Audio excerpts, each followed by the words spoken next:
You are listening to the Firecracker Podcast with Tony Rico.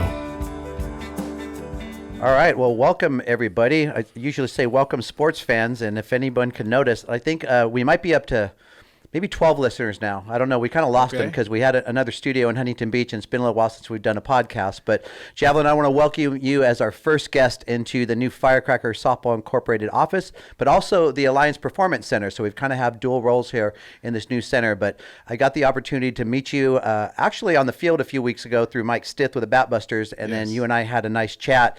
But people that watch some of the things that we do, they're always like, what's Rico doing now, and what's he trying to make money on now, or who's this guy? Or, you know, our industry in fast pitch is so skeptical, and understandably so. There's not a lot of trust in it. So why not start off our first podcast with someone that's kind of entering the arena and kind of a new personality and a new face. So really appreciate your time being here. Javelin Guidry, right? Yes. And so the term Guidry for me, I'm sure you've heard this, rings with is it Ron Guidry? Ron Guidry. Yeah. Yankees. So a little Yankee pitcher and kind of a hard thrower back in the day, right? Yes. And so quickly, Javelin, just give me a quick little, you and I had a good conversation before, but a little background about yourself. You had a playing career, you know, grew up pretty close to each other in the same kind of area. Yeah. And then I'll kind of walk through kind of some of the things that your kids are doing, and then kind of what led you to this venture that you have going on right now. But tell us a little bit about your background and your sports background and what you're fortunate enough to be able to participate in.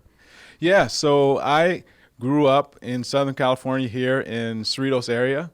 My brother, who's 2 years older than me, we were a family of four and grew up there in the suburbs. And we used to jump the brick wall fence and walk across the railroad tracks to, Cerritos Mall, and a lot of great times there right behind Skate Depot, if you remember in the area. But we grew up in sports, and our sports wasn't in performance training centers or with trainers. In place of that, we were in the streets. And we used to play, over the line, smear the queer, like you mentioned, ditch 'em, football, two-hand touch, until the street lights came on. Yeah. And, those were great times, and really learning a whole lot about not just the sport, but just life and dealing with older kids and younger kids and that whole dynamic socially, and playing there and riding your bikes, around the neighborhood and through the riverbeds over there. Yeah. We had a great time. And so, we had a lot of success, in sports, and, starting from 4 years old playing soccer or football. And it's a foundational sport, which I recommend to all parents. You put your kids in. Was that the first league structure sport that you got into? Yes. Was soccer? Yeah, soccer was the first league structure sport, because it's a beautiful game that teaches you footwork, agility, how to play in space, how to relate to others, the conditioning side of it. There's so many great elements to the game for starting off from a foundational standpoint. Right. In sports. And so from there, went on to, play basketball. Didn't play tackle football until I was about, 9-10 years old. And Pop Warner football, Cerritos Hornets, right over there at Carmenita Junior High School. And had a great time doing that and playing and competing. And then it was year round. You played soccer. You play basketball. I was, fortunate enough to play travel basketball and, go to the tournaments with in Las Vegas and Reno. And back then it was Slam and Jam. There wasn't any AAU basketball. Was that relatively new, travel basketball? Because I just appreciate the fact that you're on the tail end of my generation that knows what it's like to not have personal instructors, not have specialized, instruction and things like that. But then you actually experienced travel ball, which makes you now at least 10 to something years younger than me, because there was no travel anything when I was growing up. So was that relatively new in basketball? Yeah, it was. It was relatively new, and it was starting to gain traction nationally. So you'd have some of these tournaments in Las Vegas that brought teams from, Ohio, from Utah, from, Georgia, different states. And, it was putting the best of the best teams together. Right. And, I remember going to tournaments, and Jason Kidd, would be playing on one of the older teams. And you see these guys that were at these tournaments that were going on to the NBA. But what it did, Tony, was, it just fanned the flames of my competitiveness. And so, we would do multiple sports at the same time while still doing your junior high school sport, right? While still doing recess, right? Where you're playing, there's a word, crossfire and dodgeball and foursquare and tetherball. You're doing all these different things. What again, it's building, for me, was fanning the flames of competitiveness and really begin to shape my identity as someone who really was driven to win and really driven to be the best that I could. And that training ground from recess to after school, and then to the organized arena, allowed me through my youth days and then on to high school, playing football and playing basketball and then running track, being able to be an all-league MVP player, in tackle football in high school, as well as being an all-league player in basketball multiple years, and then going into track and going to masters at Cerritos College and going to these different levels. It was normal. Right. That you played multiple sports. What age did you know that you wanted to continue in sports, like past high school? I grew up in a neighboring city in Bellflower, and I mentioned there wasn't a lot of business ambition or aspiration. It was just the type of culture that we grew up into. And I always knew I wanted to be involved in sports or music somehow, but I didn't really have a professional path or any type of professional ambition. What was it like for you, and at what age did you realize that, okay, this is something I want to continue to do it in my life? Yeah, it was something in middle school age where my dad he was one of 12, and he grew up in the South in Louisiana and Lafayette. And he was lower end. He was the ninth or the eighth of the 12. And his father was a sharecropper, my grandfather. And so it was instilled in all of his siblings that you help your kids go on to college. And one of the things he instilled in us consistently growing up was study hard in school, do well in sports so that you can go on to college and not have to work as hard as I do. So that message was there at home organically, right? Repeatedly. Right. And he spoke those things, and you hear it over and over, you begin to believe that, and that became kind of my mantra or my path towards, playing at the collegiate level. This is what I'm going to do. This is the path I'm on. Exactly. Right. I mean, it became as natural as, well, you go from junior high to high school, or then you just go from high school to college.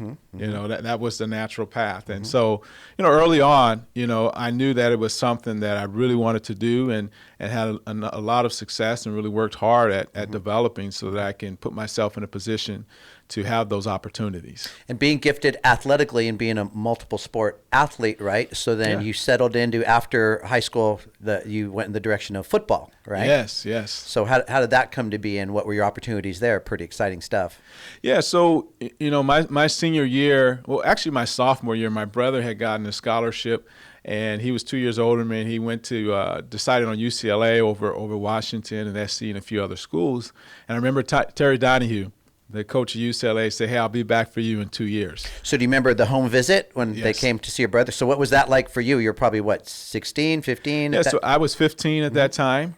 And so, I was a sophomore, and I was playing, JV football and playing varsity basketball. So for him to say that, I was like, okay, so you believe enough in me, and I see you on TV coaching, that I can do it at this level. It only, again, fueled, my fire, to continue to work hard and grind and develop and grow so that I can, make that a reality. Some of the messages, that message that you received at home from your father, and then the opportunity you got to experience watching your brother being recruited, I had imagined that helped you stay clear of some of the normal distractions in our area, let's just say a little urban-esque, because that was a challenge too for a lot of people. Not everyone, we grow up in social circles, your friends are doing certain things. So how were you able to steer clear and stay on the right track at that time? It was one of those things that my dad was always my coach.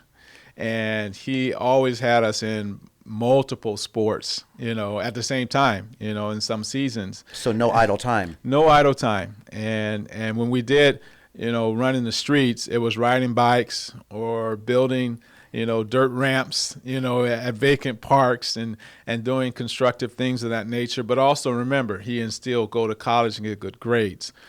So I was a 3.7, GPA kid. I was in the different honors clubs and I used to compete in class. I remember in 8th grade, I bet this kid, Asian kid, we had a lot of Asian kids in our area in Cerritos, who can get the best grade in the algebra class. And so I bust my butt and I beat him, and I bet him 10 tacos at Taco Bell. And I tell my kids this whole time, and I beat him, and we went and I ate all 10 tacos at Taco Bell. And now, he's a physician in the Philadelphia area. That's awesome. But, it was just competitive. Why not transfer what I do in sports and recess into the classroom and into life? And so it really helped shape me, into the person I was at a very young age. Excellent. So then your opportunity came with UCLA as well? Yeah, so I had a number of different scholarship offers, and I had narrowed down and took a few trips to Arizona when they had Desert Swarm there, Arizona State, Colorado, and Cal Berkeley. And so I wanted to get into business, but I had this little influential component with UCLA, not only with my brother already being there, but I had met a young lady, right before my senior year that summer in July, and she became my girlfriend. And she just so happened to be a freshman at UCLA. And so I had some of these influential factors that made UCLA a little bit more attractive than some of the other options that I had before me, who is now my wife, by the way. There you go. Of 24 years. There you go. So who knew, right, back at that time, right? So what was your playing experience like at UCLA? It was phenomenal. I had a chance to play as a true freshman. My dad wanted me to redshirt because I was probably 155 pounds soaking wet. And we didn't have the best weight program at Gar High School in Cerritos. And so, but again, the competitiveness, being a smart player, being skilled at technique, doing what I'm supposed to do on the field. So I took what I had at that time, and I made the most of it at that level. Being a 17-year-old in camp with 20, 21, 22-year-olds. Sure.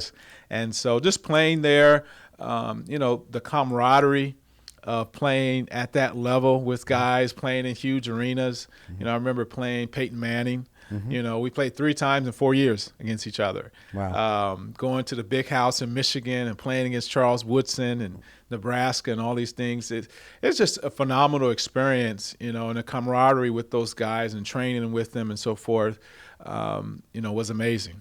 So being the younger brother and being brought up in a competitive household, but I also wonder, were there players either in high school and or college that were just good models for you? You saw the way they played the game, you saw the way they did certain things, maybe not necessarily that they pulled you aside and said, hey, do this that way, but we get influenced by people, right? So was there anyone that stood out in any of those years that you kind of looked at and said, hey, I kind of like the way they're doing things? And yeah, well, big influence was Michael Jordan. I had that tall, body length poster on my wall, and a few other ones.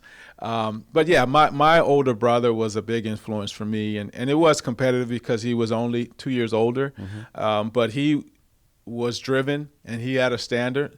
So it was always his mark that I wanted to, exceed. And push myself, beyond. And so I was very fortunate, that he stayed on the straight path and did things the right way. And so I really looked up to him and what he did. And, I wasn't big on, college sports and so forth, wasn't so big on TV back then. So it was more the people in the community. If you're playing youth ball, you go to the high school games and you see these guys, oh, look at the way they're dressed. I want to dress like that. Sure. Right. So it was more being in that community and seeing them, but also seeing my brother, was the biggest influence for me. Right. And so you finished your career at UCLA, happy with the career, finished on a good note, and then on to the next chapter. So tell me about that transition from a college athlete, because I think that's important for even our young ladies, right? There's not a lot of times not enough resources or help available for them. And how many times do we know somebody that studied something in college and then they work in a completely different field, right? So the discipline and what they acquired in getting a college degree, but then their passion lied somewhere. I call it their purpose, right? Yes. So they were able to provide with a certain degree, but they're still chasing their purpose. So how was Right. that transition for you going from college and what took place afterwards? Yeah, so the transition for me was a very key milestone in my life. And the reason why I say that it was a key milestone is because, I got married in college. I was a junior. My wife was a senior. And, we had been together my junior and senior year. And so when I was graduating college, we had my first son on the way. And so I was graduating in June, and my son was due in August. And so, I didn't have insurance. There's no time for that Caribbean I didn't have cruise. the career. There wasn't, I'm going to go back home and figure things out. There wasn't any of that. My dad had told me when I wanted to get married, okay, well, if you want to be a man, then you figure it out and be independent. And so, that was a time for me, Tony, where my faith was huge. And I didn't have a lot of resources in terms of the alumni network that they talk about, because I wasn't clear on what, like you said, my purpose and what I wanted to do. I said I just need to make some money, Right. and I need to get some insurance and things like this for my To family provide. provide. Sure. And so I was fortunate enough to get into a program that provided sales training. I'd always been, one of the captains on my team, communicate well. I spoke at, my 6th grade, 8th grade, 12th grade graduation. And so I said, well, let me try this. And I tried it for a week in training, and I got placed in technology. And it worked out where that was right when the bus boom was happening in 2000, and all these online web sites were coming and web applications and so much going in IT. And so I got into that and did very well in selling those type of services, and it was able to provide for my family. And so I wouldn't say that I found exactly what my calling or purpose was, but I knew family was important to me, and that providing for my family was key. And so getting into that path allowed me to have a lifestyle that, allowed my wife to stay at home with my son and with our family growing up. And so that transition is really, I think, key to your other question, Tony, is when you're making that transition, you have to look at the skills that you have and how do you transfer those over, and do different assessments and tools that are available of what you're passionate about. And a lot of times it's, well, I don't want to do this. You find out what you don't want to do. Right. And you're looking at elements that you do want, and you take a position that includes some of those elements. And know that your first job is not going to be your last job. Right. Right. Right. But having that confidence and knowing the skills that you've developed playing this game at a high level are very marketable. Right. And so I encourage when I talk or mentor, young players in making that transition is take what you have, maximize what you have, and then find elements of different positions that you would enjoy. Well, as we start to talk about what your vision is now moving forward and being able to empower young people, but we both know that there's plenty of testimonies and those stories of don't do what I did, or don't make the mistake that I did. And so it's really right now you're really involved in trying to create bridges and opportunities for young people to find their greatness, find their path a little bit earlier, right? Let's talk a little bit about your family real quick though. So you mentioned your wife, and you'd also told me something I felt was pretty amazing, that after raising your family, she went off and continued her education and studies, and now she's working as a doctor. Yes. So it was very important for us to have her stay at home with our kids for those foundational years, and she was a phenomenal stay-home mom, home manager. Whatever label you want to use, she was phenomenal. But I think when she got to that point where the kids were all in school and she had a lot of extra time, she wasn't one of those people that wanted to go to the spa and go shopping and go do those type of things. She really began to, search herself and say, okay, what is my purpose now? And she wanted to get into the medical field. And so after spending 14 years and being a stay-home mom after graduating UCLA, she went and became a physician. Wow. And your wife's name? My wife's name's Kayshana. Kayshana. And so she went and got her medical degree and became a doctor. And in what area is she working? Because I found that extremely fascinating too, because it's a unique field.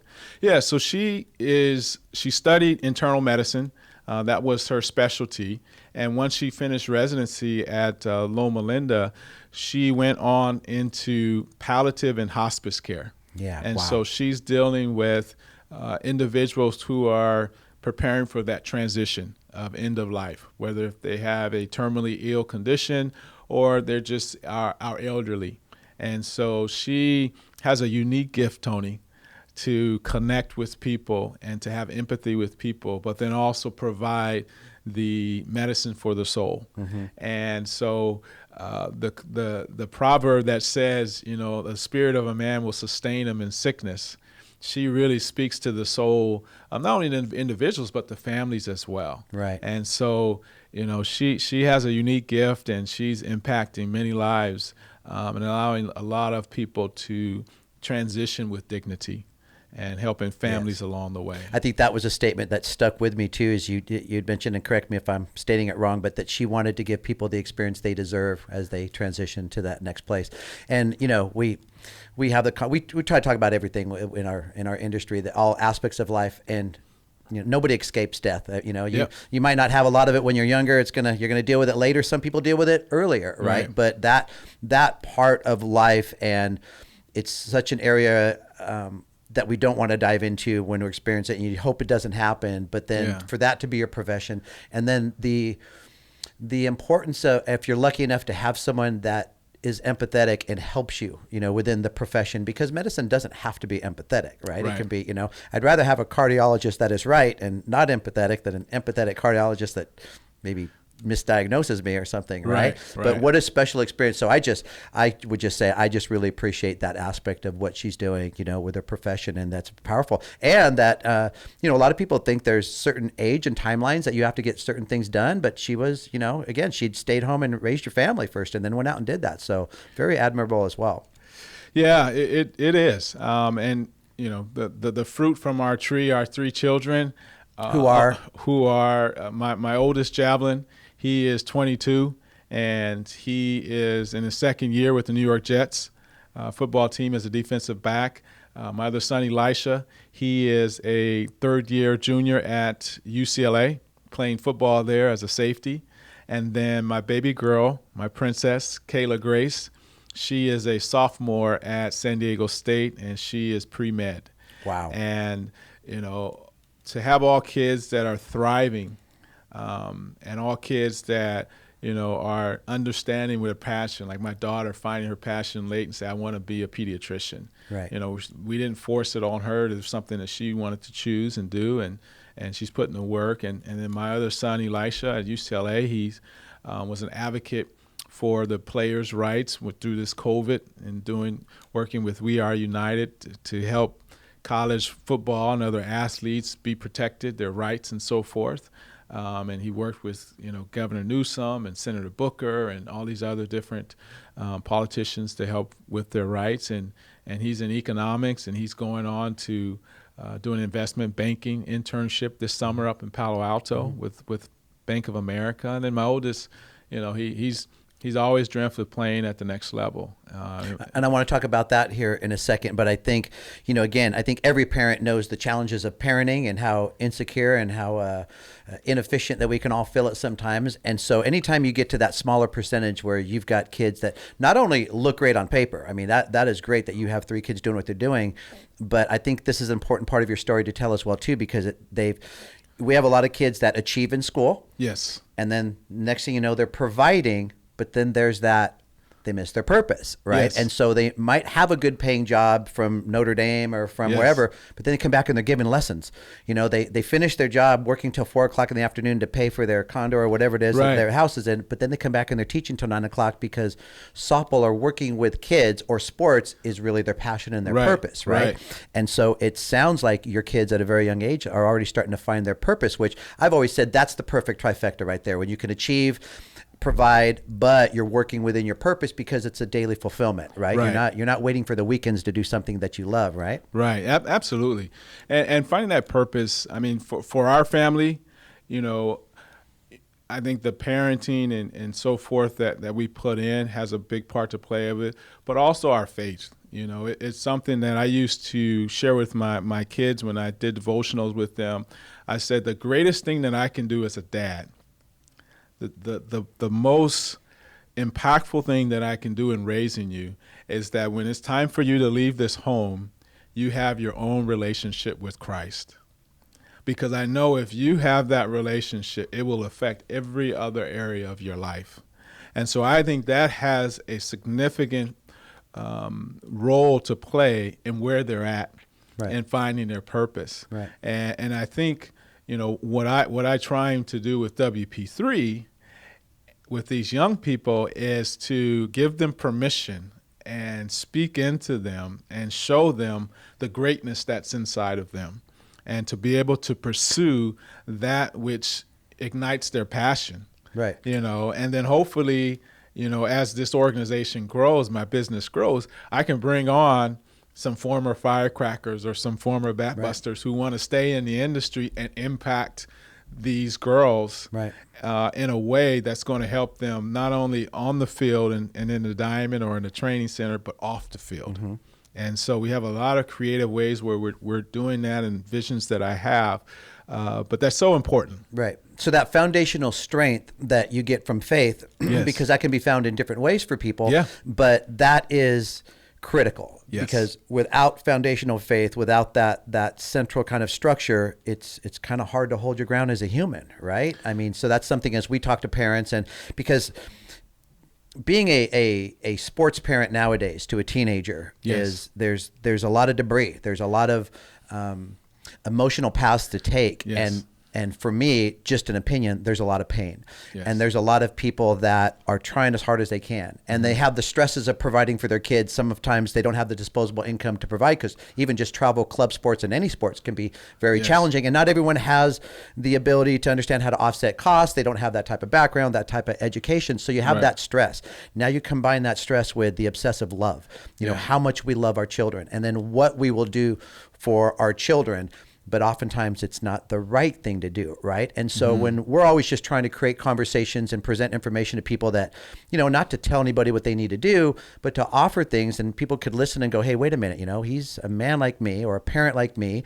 You know, he has the same situations that I have, but he's been able to find a path, right? And so, but did you have, as a sports parent, as your kids were coming up, and maybe more with your oldest as he came up, did you fall into any of those? The competitiveness, the tough car ride homes, the hard on your kids, you know, because life is yin and yang, right? It's good and bad. So what was that like for you in finding that balance as a sports parent?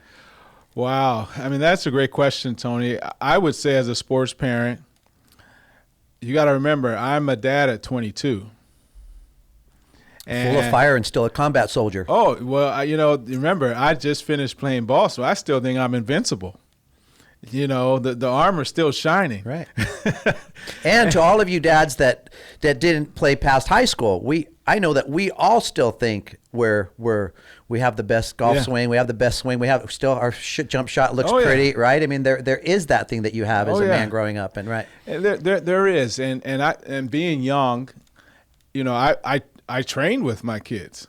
You know, I say, okay, you want to go to the NFL? Okay, we have to put in extra work. So we would go to the park and jump on benches and jump on tables and do speed ladders.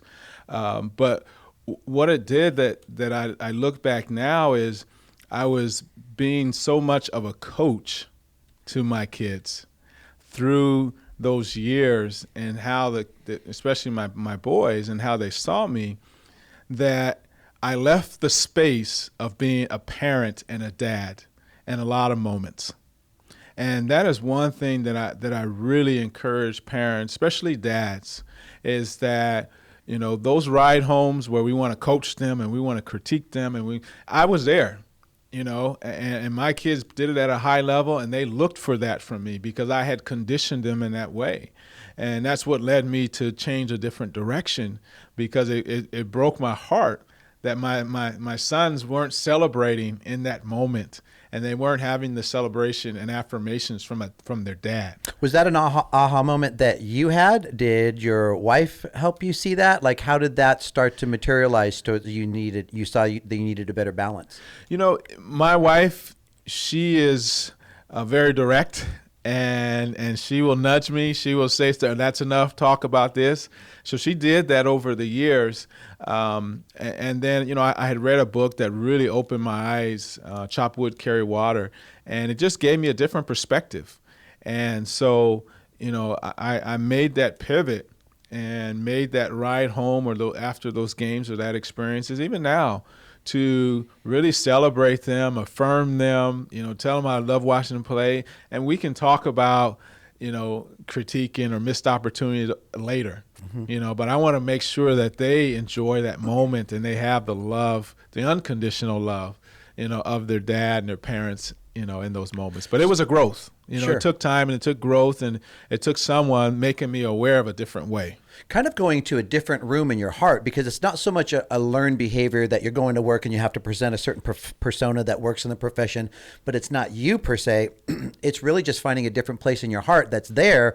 You know, I explain to our players a lot of times, if I ask in our office, you know, if I ask a player, where's your greatest source of stress? And I'm amazed at how many times she has no problem just pointing right across the table at dad. And then he's like, whoa, you know, it's kind of a time to be brought to the surface. Yeah. And then I find myself saying, you know, I want you to understand something. I'm going to speak for your dad right now. I know how much he loves you. Yeah. And I know what he wants for you. And I know that it might sound a little funny if you're taking a nap and he looks at you and he realizes how beautiful you are. And I also know as a man, he more than likely doesn't say it to you enough, you know? Yeah. So that bridge of reality, because that foundational strength for our athletes, combined with some type of faith, something that's going to give them that. But home is our biggest target. You know, Yes. Home is it's not so much where our most important battles are taking place, but I believe that the roots that get you through anything and everything can start at home. Now, Yes. It's not always the case, and you can supplement that, but I think that's so important, which is why I want to talk about that too, because if I'm that dad and I'm listening, okay, Rico's got this guy, now they're talking, here they go on the dad thing, and it's like, I don't want to hear, because we're not calling you out. We're your sponsor. We're like the alcoholics that don't take drinks anymore, but we know what it's like, right? So we're not coming from a position of judgment saying it's ideal and this is what you should be doing.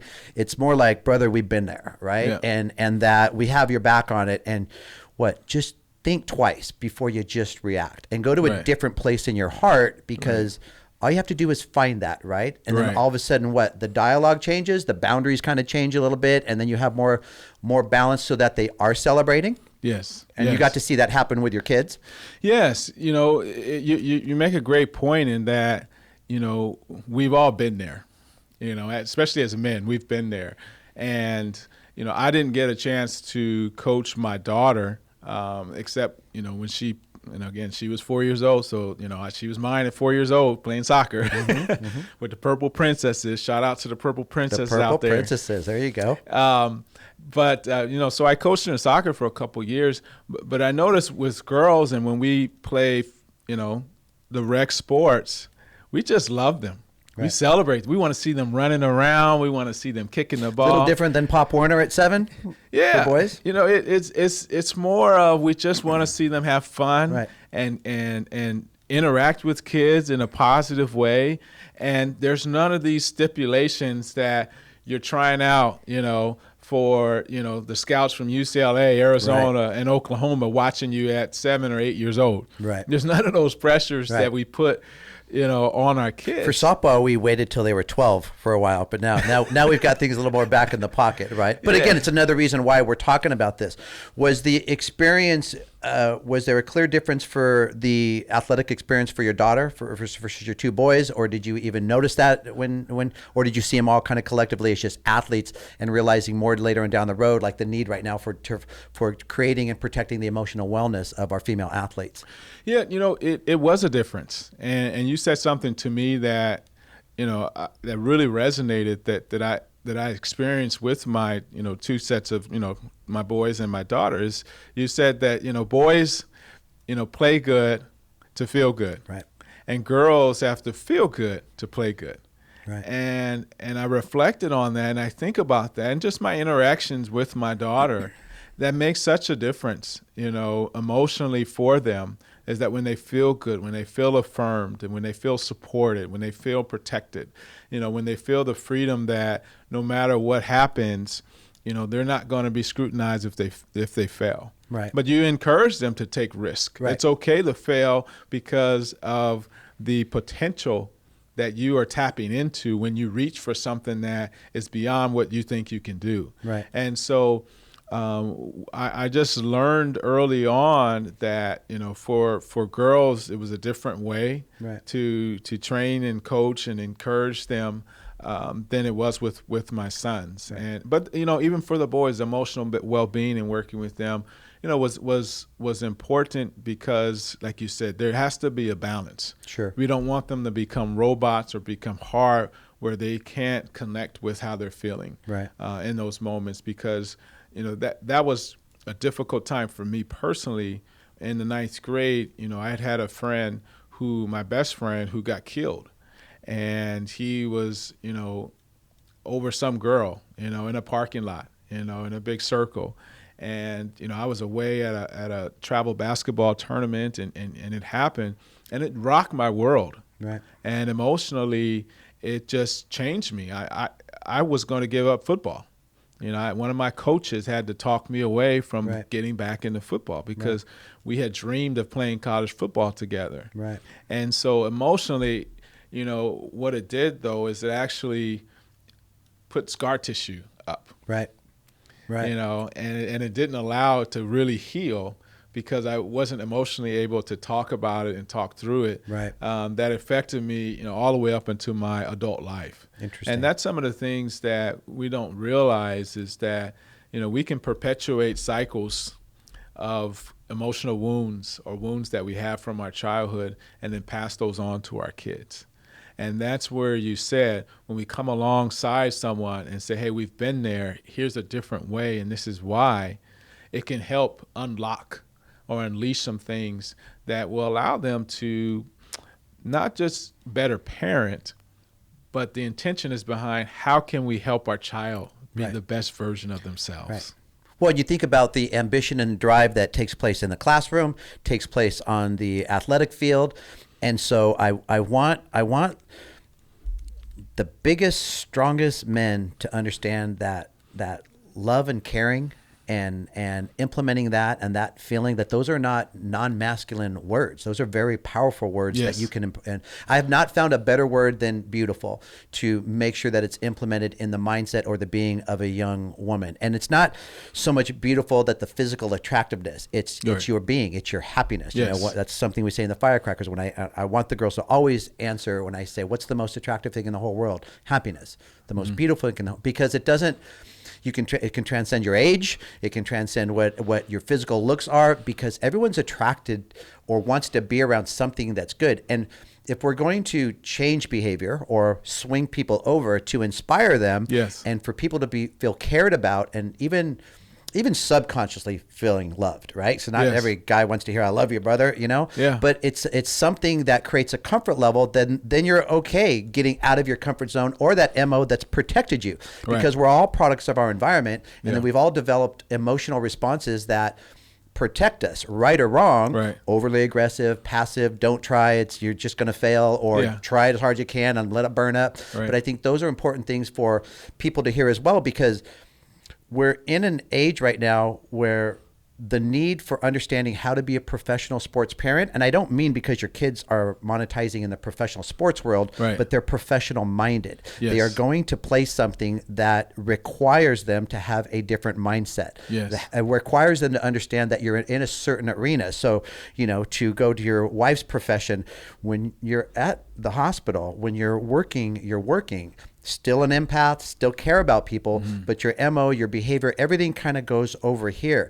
I think the most important thing and where that takes place in sports is how you deal with the perception of failure, right? The fact that the result, you missed the field goal, you dropped the pass, you struck out, whatever, and then the innate response of I failed, the anger, the frustration, or for the young ladies, the disappointment, right? That they've disappointed their teammates, they've disappointed their coaches. But we are taking on the responsibility in our own ways of helping parents and players understand that being human is okay. Yes. But you have to just swing it over here and realize that this is not defining you. The result that you might have failed at is not defining you as a player. It can't negate your experience. It can't negate everything that is the truth. Like, it seems like we're so quick to abandon the truth because the truth is not always emotional. Heck, if I ask them, what do you know about yourself? How long have you been playing this sport? 12 years.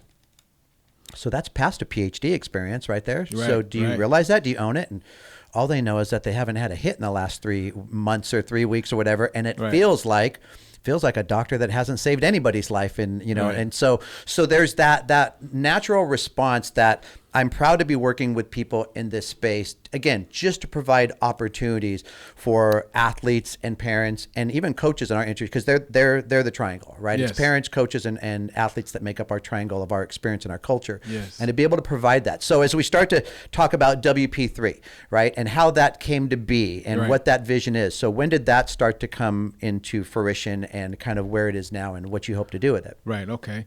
Well, before I get into that, you just said some things that I hope your listeners, if all 12 of them, if you didn't pay attention, you need to rewind this, because what he just talked about, what Tony just shared about in terms of being a professional parent of a kid who's professional minded, that we are expecting them to have starting at, what you say, 12U? So that means 11, 10 years old? Well, I'll tell you, the statistical comparisons start at 10 and under, which again is not good for child development. So it can start as early as 12 and under. You're 1 for 9, or something like that. And now we're out of recess, right? You lost 4 games in tetherball on the Wednesday. You better get out there.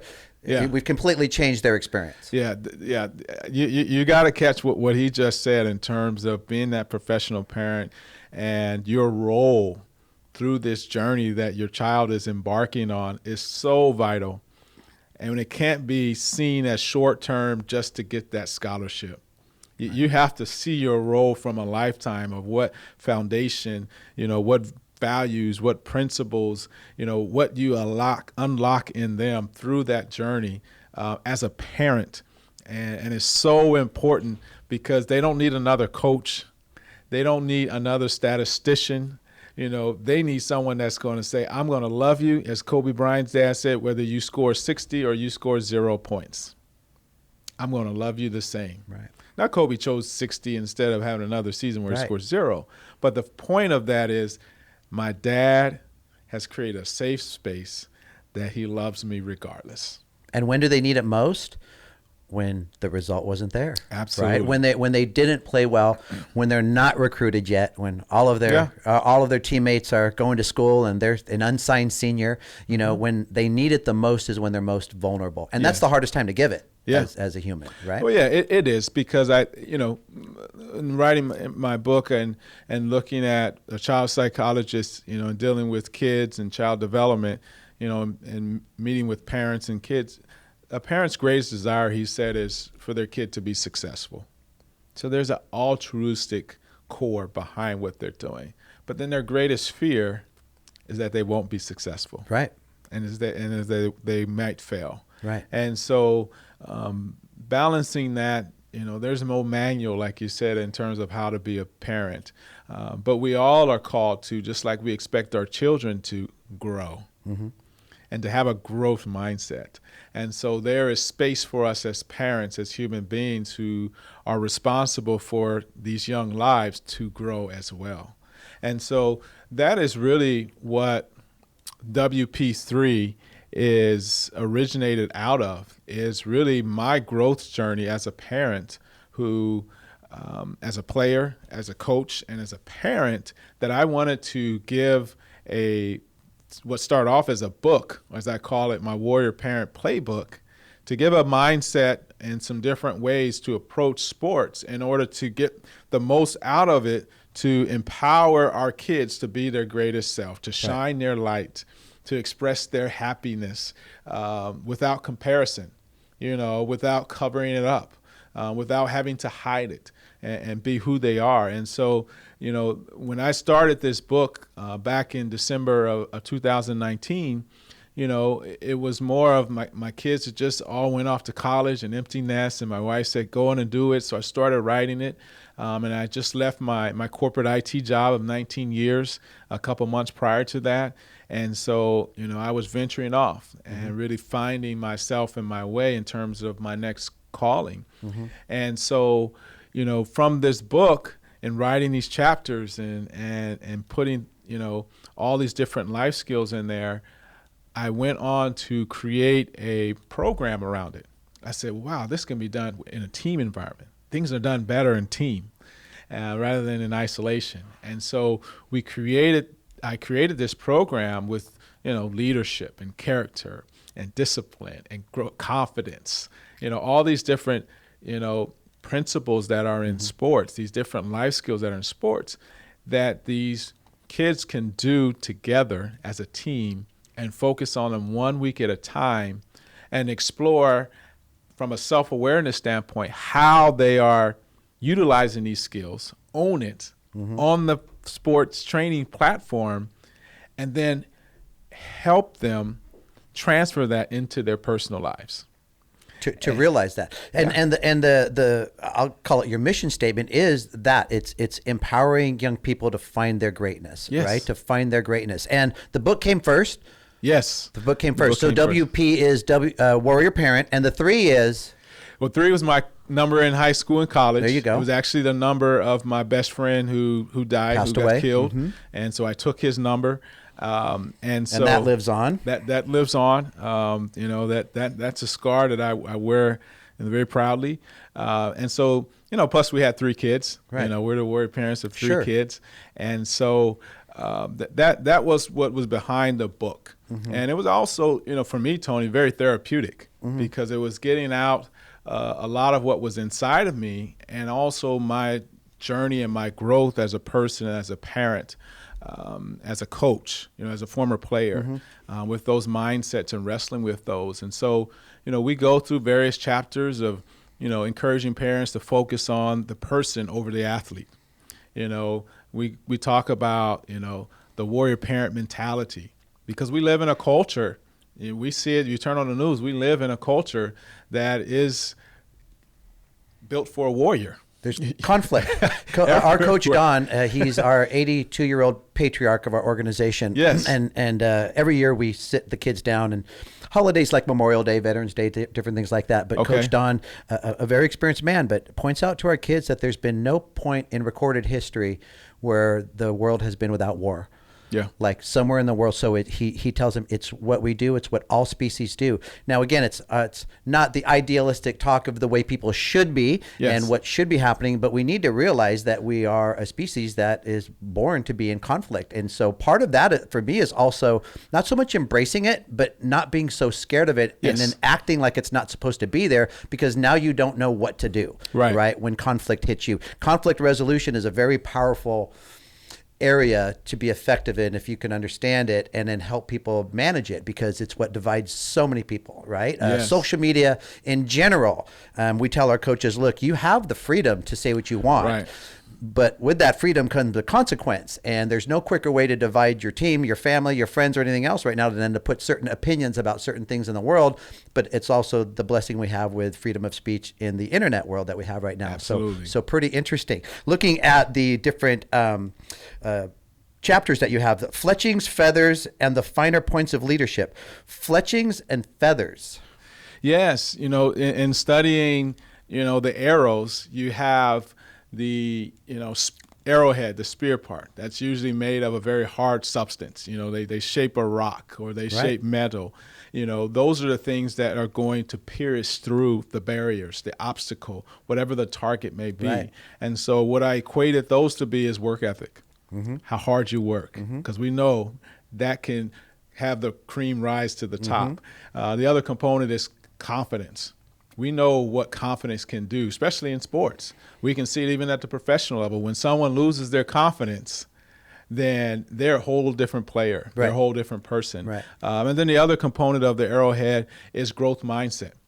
We're always looking to improve, always looking to get better. We're always asking questions, talking to someone and trying to be more interested in someone else than interesting and look at me.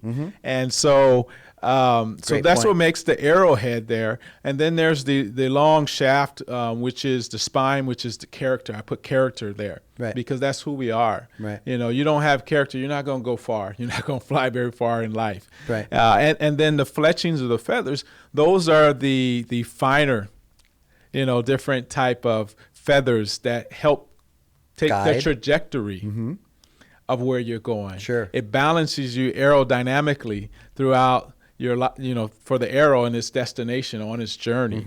And so those are things like leadership and discipline and focus, competitive drive, So there's specific elements that I talk about in terms of life skills for those fletchings and feathers that is going to help that arrow reach its destination effectively, efficiently, and soar to which the warrior who's shooting the arrow wants it to go. Those are all things that you acquire during your lifetime that allow you to develop that experience. Yes. So that when you're older, you are a better source of guidance and you can help the younger. So, the importance of seeking or having counsel, right? And having people around you that are either, whether it's just experience alone, but, I think that's very important because no one person, no matter who you are, I was fortunate enough to be blessed with a natural sense of confidence, but I also realized in my industry, not everybody was, and not everybody has that, but it absolutely can be developed. But I think that your surroundings and who you surround yourself with. I mean, everyone's heard the kind of the term or the phrase, you are what you hang around with. And so, you can love your friends, and there's a lot of testimonies and stories of people that love the people that we grew up with, but realize that this is not a source of influence for me or strength. And so it can be a tough decision to maybe not hang in the old neighborhood or this or that. Right. But at some point you have to see what's in front of you, right? And then what do you want for yourself? So you had mentioned earlier about if you can repeat the phrase about a child in your hand is like, I don't want to mess that one up. Yes, there's a verse in the Psalms in Psalms 127 that says that, children are a heritage from the Lord and the fruit of the womb is reward. And it says right after that, like arrows in the hands of a warrior are children of one's youth. And so I took that, and then it says, blessed is the man whose quiver is full of them. And so I took that, and that's where the warrior name comes from, because it says that the arrow is in the hands of the warrior. We make the assumption that the warrior knows what to do with the arrow. He or she knows how to, craft it, because they're not going to buy it. Back then, they have to craft it, and if it doesn't work, it's not going to hit the mark. It's not going to hit the mark. It's not going to reach its target. It's not going to protect you. It's not going to feed you. Back in those days, and so I took that approach and saying, okay, well, what is the mindset of a warrior parent who's crafting an arrow or crafting their child to soar in life, to reach the trajectory, to be the best they can be. And so that is really the foundational component behind, the name warrior parent, because our children are like arrows in our hands. And a lot of us will say, okay, I'm going to shoot it right here, but you can see right here. But some of us are saying, no, I'm going to have to stretch back a little bit. I need to pull some things in because I want it to go a further trajectory than what's right in front of me. And that's the difference between short-term and long term, and playing that long game in our role as parents in developing them, so that they can be the best and have a successful and blessed life without us. It's an interesting analogy that I haven't heard put that way before, and I'm always looking for new things and new angles and twist on it. But I really like the way you put that, because again, what the arrow does provide when it's efficient, And so, for a parent that gets this book in their hands, right? What's your ultimate hope that when they're done reading it, that they come away with which one or two takeaways? Number one, I hope that they're inspired to grow as a parent and look at themselves and look through the lenses of what is best for my child in their growth and development cycle at this point in comparison to where you want them to be. Right. Because that's so important for them to understand that we're not just looking at the short game, we're looking at the long-term game. And so I want them to, number one, see that. And secondly, I want them to have a different perspective on how, like you said, they engage with sports as a parent of a kid who's playing it at a recreational or competitive level.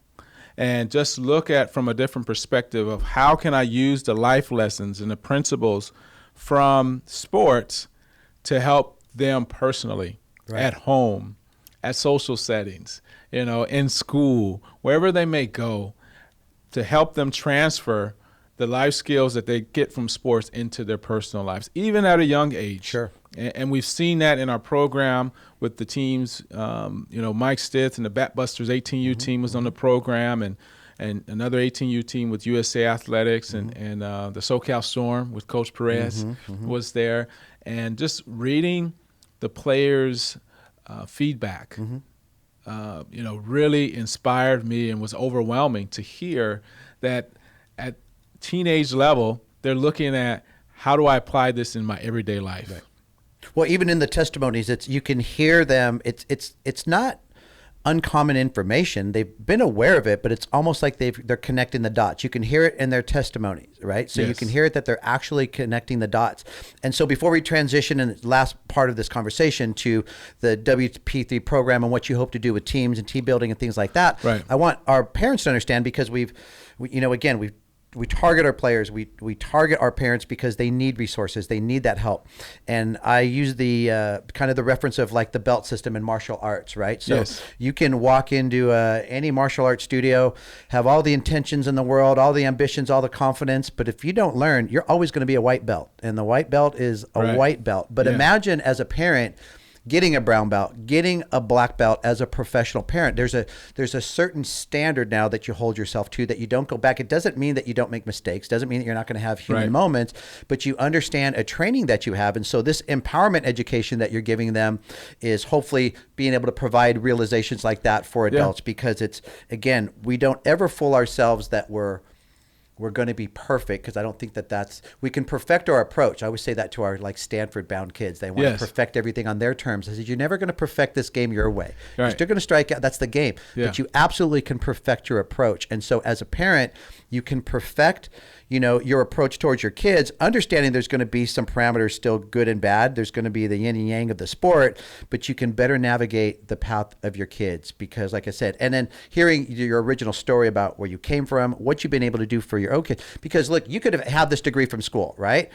But then you don't have the personal experience, or you don't have that. It just adds depth, Javelin. It really, really does. And so even for me as a parent, it always makes you feel good, when someone's coming from an area that they have that experience. And so as we talk about now working with the Batbusters and the USA Athletics, Mike and Rose Rogers, some of my favorite people in the industry as well too. And then Remini Perez, my gosh, and I won't go on and on about Remini, but just quality people. And quality people in our industry are usually not recognized, or they're often underappreciated until they win a championship, right? Till they get that glamorous notoriety or whatever. You're working with Mike and the Batbusters, and I've always said arguably they are the New York Yankees of softball. So whether, and I'm a Dodger fan, so I don't think I'm about the Yankees, but you can't deny the Batbusters' longevity and their body of work and the history of success that they've had, right? So you've got some different demographics there, and I love that you've got them in the same kind of cauldron in understanding this program. So what do you ultimately want the program to be able to do for teams, and how does it work?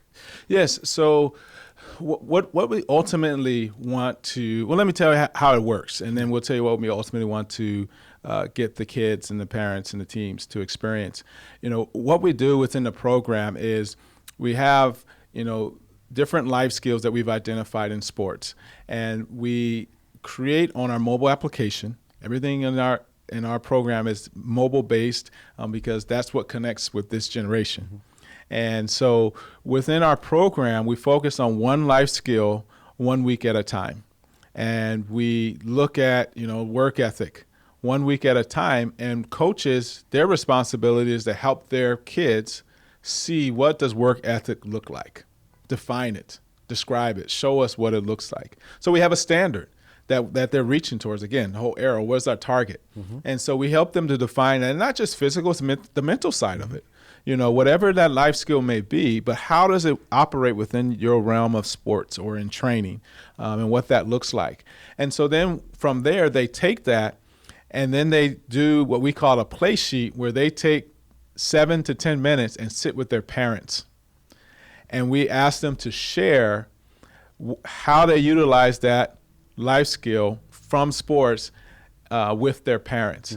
We don't talk about any statistics. There's nothing to do with strikeouts or data or any statistics or rankings or anything like that. We start off with, of these 8 questions, did you have fun today? Share on 1 to 10. Share what was fun. That's important. Because when we're on the streets and we're in recess, it's all about fun. When their kids are 4, 5, 6 years old, it's all about fun.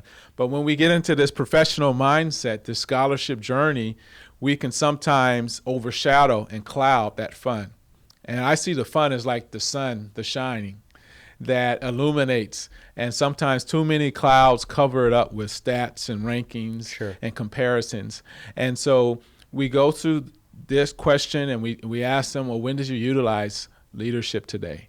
Did something good happen? How did your coach respond? So we're really supplementing. We're supplementing what their existing structure is, right? It's not so much that, and if however they realize that their training or whatever they're doing can be restructured, great. But this is really a supplemental aspect to how they're viewing what they're doing, right? And then it kind of reflection afterwards, right? Yeah, it is. It's that's reflection, that self-awareness that we're creating, but that dynamic that they experience with their parents and hearing from the feedback, it's opening up the lines of communication about something outside of softball. It's opening up sharing feelings or emotions or experiences that sometimes get, like you said, get overshadowed because all you want to do is have that professional mindset of stats and outcomes and so forth. And so we saw that happening in that parent-child dynamic when they consistently shared that twice a week with their parents. And then we also have in there, something to help build their confidence because we know how important that is. So we asked them, Tony, and this is a challenge, and any coaches listening, I would challenge you to ask your kids to share 10 positive things you did today in your training. And I did that exercise with the Bat Busters, and we have girls committed to Oklahoma and Florida and Clemson. And I said, okay, give me 10 things. And it's almost like I asked them a trick question. Right. And so then what I do is I bring them out and I say, okay, you guys know softball. I'm learning it. And I say, okay, give me someone who's going to be the batter and someone who's going to be the coach. Now, when the batter gets in the batter box, okay, there's a pitcher. Now tell me how you stand and how you prepare. And I said, oh, so should their feet be bow-legged like this? No, they should be straight. Oh, is that a positive thing if they're straight? Oh, should their knees be bent? Oh, their knees should be bent. Oh, what about their elbows? And we started breaking down the positive things that they did. And I said, well, what about the mindset? I don't know this. Should they be looking at the pitcher's hand, how they hold the ball? What is your mental target? What is your mental focus? What do you do to calm yourself? So all those processes, when you do it right, regardless of outcome, those are all positive things that when you tell yourself and you write it down or type it into the app, you're reinforcing positive things that you're doing to build your confidence. You're smelling the roses as you're moving along. And it doesn't make you less focused. It doesn't make you less intense or ambitious or less of a champion, right? It adds depth to it. Yes, right? Yes. And then we ask them, we call it PLYOS, positives. L is learned. What are 2 things you learn new? If they're training with you or with their coach, there should be something they learned new today. Right. 2 things, identify them. And then the I is improve. What is one thing you can improve upon? Because you can only improve on so many things and focus that energy. And then the O is ownership. How did you get 1% better? Let's get compounding interests, compounding development happening in their lives. And so they go through this plyo twice a week as well. And that was a key growth area for these young ladies during this process. And some of them said, it's too long.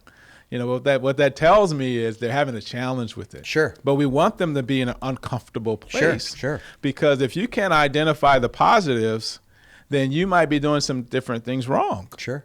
And it's going to help you grow. And creating change is not comfortable. And Yes. changing your behavior is not comfortable. And it's easier a lot of times to not change. And so I think empathizing with people and understanding that, understanding their resistance sometimes to something that's new, because I think innately they're ready for the tension of opposites. They're ready for you to defend. And it's like, no, we totally understand that. Yeah. But imagine, how what you just mentioned and those tools of affirmation, right? Yes. How that's going to replace to our parents what your kid did wrong today, right? Mm-hmm. Like what she did wrong, or so many times, especially like with pitchers and fast pitch. How did you do? I did bad.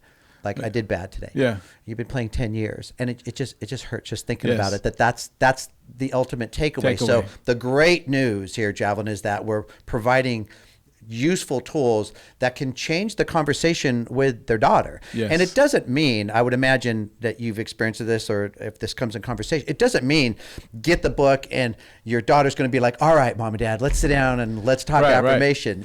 So how about that transition in building a better conversation with your kids? It's going to take a little bit of time, right? It is. And one of the things that I encourage parents to do, on our initial kickoff call, is to really create a safe place when they come to you and they're sharing with you, where there's no critiquing, there's no judgment, there's no me telling you this is the way it's going to be done, where they have the safe place where you're going to listen. You're going to mirror back to you, this is what I heard you say. Right. And then you're going to affirm and acknowledge them. That is what begins to build a stronger bridge, or begin to build bridges where they want to open up and be more vulnerable with you in that relationship. I had a parent at the tournament, the Lake Havasu tournament, and I was talking, well, how's it going with your daughter and so forth, and she said, well, I can't get my daughter to talk with me, and I'm like, wow, and it just reinforced to me the importance that utilizing these kids, these daughters, whose commitment to their coaches, and the coaches says, hey, I want you to do this twice a week, even though they may not want to, can open some doors and change, like you said, in the home, the family dynamics. Sure. Because if that happens and they read the book and they see that affirmation and reward and acknowledgement, empathy, these different elements are so important to you, your child flourishing and blossoming and being the best version of themselves and their greatness, that if they can take one or two things that changes that family home dynamic, again, the beneficiaries are kids. Yeah. And that's really what it's all about. And that's what the app is creating, is that you do this program with your teammates. You post pictures on the social media wall within your private group that, are positive. Some girls are posting in Hawaii with their batting cages. Another girl just posted as a part of our mentorship challenge where she was with a 14U girl hitting balls out there with her. And she's going to the University of Florida on a scholarship. Right. And so we're doing these things, like you said, to bring change and bring them out of their comfort zone. That's going to not only help them develop, but it's going to impact their parents, as well as when we do our mentorship challenge, in part of every program that they work with someone underneath them. That brings them to a place where they have to examine themselves and give back. Right. Because one of the things I do in this mentorship challenge is I said, what advice would you give your younger self at your mentee's age? Right. So if you're dealing with a 14U or 12U, what would you tell to yourself that you know now at 16U or 18U? Right. And that really makes them reflect. Makes them think, right. And pass on some very good information that's relatable to the 12-year-old versus coming from a 56-year-old, I'm 56 now, 56-year-old guy or a parent, because it's more relatable to them. Right. I think also, when I think about, I'll throw this, for every 10 people you meet, how many have true happiness? How many have true security? For every 10 sports families, how many have that ability to even have a conversation about what the kid is going through? And you're talking probably 2 out of 10 tops, right? And so this is a very important area. And with as smart as our kids' generation is, they're extremely intelligent, right? And so they block out, use the TikTok. If I get my own TikTok account and I start posting TikToks, they're probably all going to go just create something else else and get away from TikTok. Like they like to have their own built-in cultures. But I think for parents and coaches to understand that it's okay to be vulnerable, because you use that word right now, right? Yeah. Is that it doesn't make you weak, but if you own the fact that, look, I'm going to try to do this, we're going to sit down, and I'm going to tell you right now, rules of engagement. I'm not going to do this. Because the kid's sitting there waiting like, okay, hit the stopwatch, and when is he going to start telling me my pitching's bad or this or that, right? But the rules of engagement, set those boundaries. And I think you have a better chance for your daughter or child to be more open-minded, knowing that you're trying something and you're vulnerable yourself, right? You're still strong, you're still the parent, but you're just being a person. And so therefore you become relatable. And I think that, you know, you and I grew up in an area or during a time where, you know, you had to be this as a man, you had to be this, and you had to, you know, you didn't show, you didn't cry, you didn't do this, you know. But nowadays, the organic part of being human, I think, is just so powerful. So I would encourage parents and coaches, when you have a moment in a game, now we'll kind of go to coaches and how they can implement this program and what they can do with this. But when you have a moment, don't be this alpha dog out there and down, because you don't realize you're just shrinking like this. The sooner, most likely after the game, you could just tell your team, I shouldn't have done that. You know, I should have yelled at that other coach. I should have yelled at our player. I should have. I had a moment. Own your vulnerabilities, because what that's going to do is it's going to allow you to move through it. It happened. It's part of the experience, but it's not a front job that you're not selling very well. Because in the end, it seems like athletes have a story of, you know, they're lucky if they play for one great life-changing coach.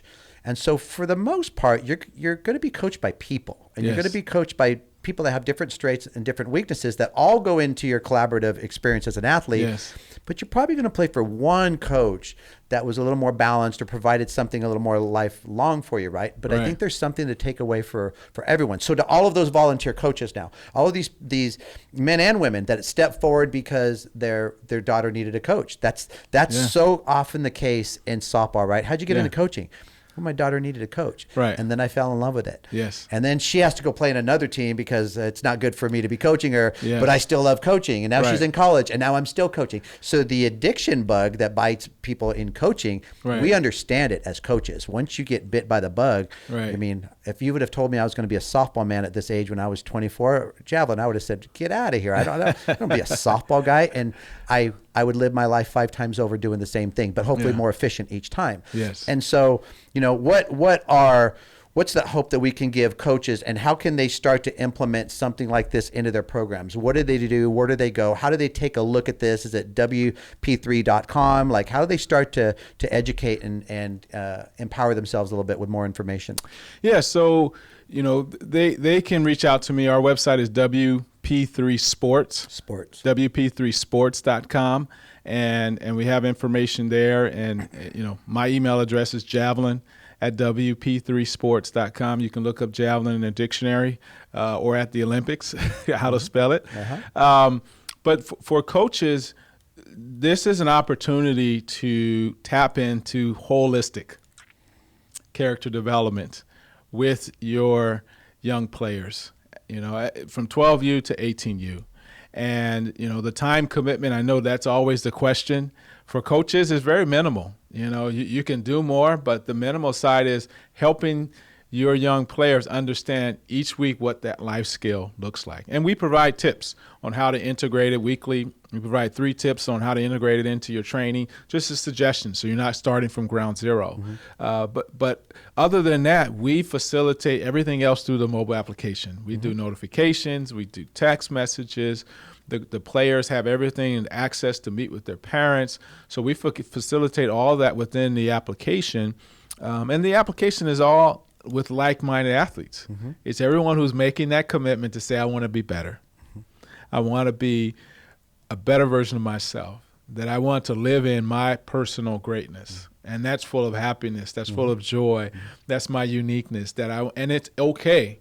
And we encourage the girls to post on there, you know, their expression of that, you know, each week, in different actions like meditation and mindfulness. And, you know, working out or stretching, whatever it may be, they post it because that inspires someone else. I mean, that's the beauty of greatness, is that true greatness inspires others. Right. True greatness serves others. It's enhancing your teammates. It's not I'm the one with the interviews and getting all the trophies afterwards. That separates you from your teammates. So arrogance and conceit are just this far away from grace and humility, right? But when you incorporate those around you, we teach our players when they're doing interviews, and it's like, hey, great game. It's like, talk about your teammates, talk about your defense, talk about everyone around you. Absolutely. So we've structured the program to either be, a 2-month, an 8-week program, or, a 14-week program for over 4 months, and then you can do something annually as well.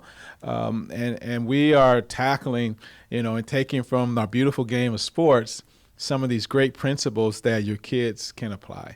And I would love to share some of the testimonials. And I know you've seen some of them that some of the players have experienced.